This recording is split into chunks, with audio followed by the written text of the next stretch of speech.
ngipin niya. Ayan yung panga niya eh. Kaliwat kanan yung impacted tooth mo na yun. Yan ang impacted tooth ang tawag dyan. Yan pa. Yan pa. Kaliwat kanan, baba, taas. Ngayon, saan ang sumasakit sa'yo? Ito, tapos may times na kalahati ng tapos sa likod. Okay. Yan, part ng TMGD yan. Pero itong mga ngipin niya kasi, darating ang mga araw na masakit yung mga panga mo. Puro dulo. Kailangan bunutin. Kailangan yan. Pero ngayon, kumbaga nas konting-konti lang eh. Ito ang itong sa kanan ng medyo masakit ito. Yan, no? Kasi pag lumabas yan, itutulak niya to. Sumasakit ba yung dito mo? Dito talaga? Yung ito, tapos yung sa wisdom tooth sa baba. Yan ang sumasakit. Nararamdaman mo? Okay. Ito na. Ito na, itulak niya na eh. Hindi pa siya umabot, pero ito tumama na eh. Kaya sumasakit yan dyan eh. Pero habang palabas yan, pasakit ng pasakit yan. Kasi magtutulakan yan eh. Ito yung ngipin.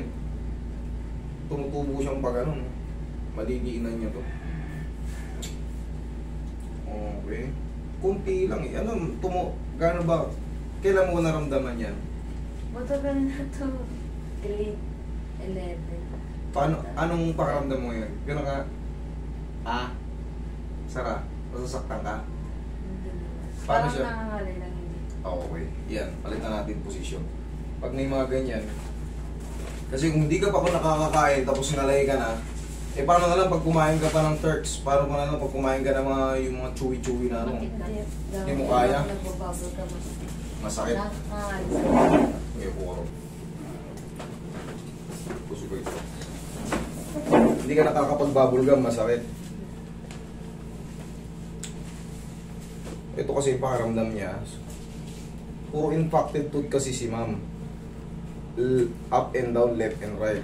Ngayon, sumasakit din daw sa ilalim niya. Tapos sumasakit dito. Hanggang saan yung sumasakit dito? Kalahating ulo. Dito. Umaabot na rin dito. Dito. Dito. Okay.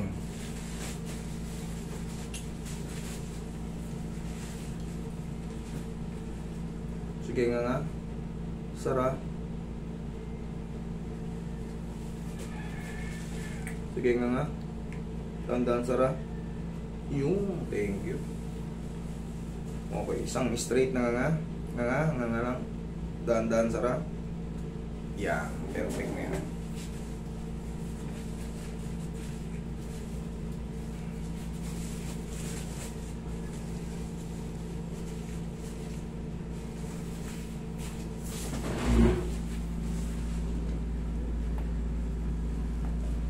Nawit na rin daw yung leeg niya. Yung batok pala.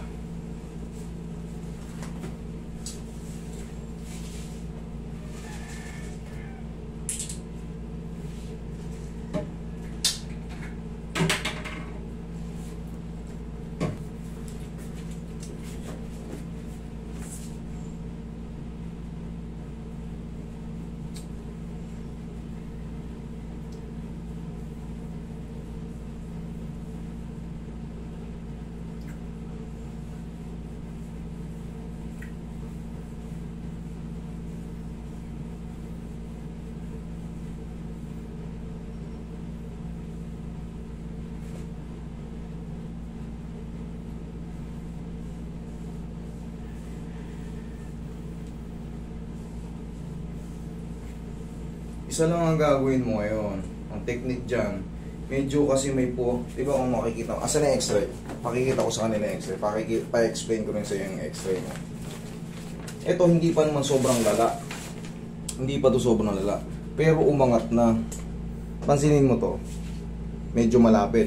Pansinin mo to. Yan. Medyo, kaya nga sabi ko hindi pa to medyo, hindi malala. Kumbaga, konti pa lang. Ngayon, nangangalay na kasi. Binalik ko na. Ngayon, pag meron na kayong problem sa jaw, kahit maliit man o malaki, tatandaan nyo, pag maghihikab kayo, kailangan, kahit malaki, basta ito, ganun ko.